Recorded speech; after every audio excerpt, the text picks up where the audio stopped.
Things that we already know. India is the land of millennials, the maximum biggest population in probably in the world with millennials, 400 million plus. Most of them are urban, they're mobile. Sandeep was mentioning video only. There's so many newer trends out there which make very interesting data points, of course. And one of the key things is that they have a very high disposable income here in India. And you know, they are accessing everything. Jaideep is serving food, there's entertainment, there's designer wear, there's cabs, yes, we are serving furniture. They want everything, unlike a generation before where they had to buy into each one of these products. Somehow, seemingly, with the way business models exist out there, everybody seems to be having access to all of these. And there's a general thing that they want it today, they want it now. They don't want to wait for it tomorrow. They don't want to, it's not that they're trying to save up and use it for later. They want it today. That's the general trend and what we are seeing. So this is what's happening in the past couple of years. Everything that you can imagine where people can subscribe to, they're subscribing into it. These are the famous ones you would have already heard. Jeff Bezos put in his shareholder letter that India is their fastest growing prime market. And we all know that Prime is the way to get into the people's wallet in terms of retail. Ola has around 20 million apparently share passes, which is a different form of subscription. Netflix had their fastest growing market here in India in the third quarter of 2018. Zomato Gold apparently had around 26,000 subscribers. So these are all examples of what we call the word subscriptions. They're all different kinds of subscriptions. You have newer kind of subscriptions where people consume a product. You have our kind of subscription, which is a non-consumable product. You have Arun's subscription, which is more of the toy, the learning toy world subscriptions. These are all various different kind of subscriptions.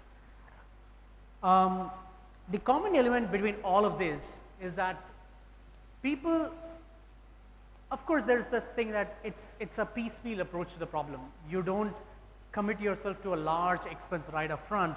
It's anywhere between a $15, $20 number per month to maybe around $50, $50 per month. And it seems to be pretty much okay in people's pocket.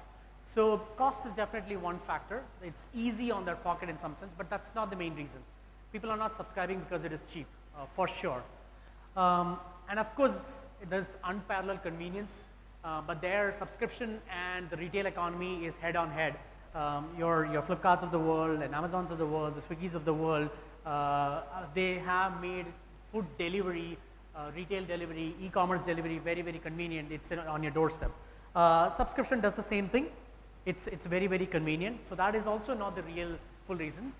Of course, there's options as well, which is also there available with retail. But I believe, and this is probably the single biggest takeaway as to why people subscribe to something. It's the freedom to change. It's the freedom to unsubscribe. That is the biggest reason why people subscribe to something. You know, in a normal, let me just explain that a little bit more. In a normal buying world, people come into the transaction saying that, hey, I need XYZ product. What is the value of that? It's ABC. So let me give you that ABC and take XYZ. That's the normal equation. The problem with that equation is that the customer has to get it right. It's a done deal. Yes, there are warranties, guarantees, and all of those things where they can go back to the manufacturer, delivery guy, or the service person to say that, hey, your product, your service was not good enough, so you need to redo it. But unfortunately, you know, that's a very lopsided equation at this point of time. Subscription is the only business model where the power is back onto the consumer side. The consumer now doesn't have to pay the full price of the product or the service, but he holds the product or the service with you. The company is on its toes to deliver that product, deliver that service on a continuous, constant basis. And why? Because the consumer has not paid the full price of it. So what ends up happening is that the subscriber gets a much better product, much better service over a longer period of time. And for that, he or she is willing to pay a higher price. This, for me, is the single biggest reason why, people don't tell you that. They won't tell you on the face that, hey, I'm subscribing to your service because I have this power with me. They probably don't know that, but inherently it seems to be acting in their mind that, hey, you know what, I can always get out of this. If you suck big time, then I have the power not to continue with you. And this is the reason for one of the bigger metrics in the subscription business, which is called the churn. Your churn is high, means that you're not doing a great job, which means the customer is saying, I'm unsubscribing to your subscription in some sense. So this, I believe, the freedom to change, the freedom to unsubscribe, the freedom to say that no to you, the power to the consumer is the single biggest reason why people subscribe and why subscription economy is taking off.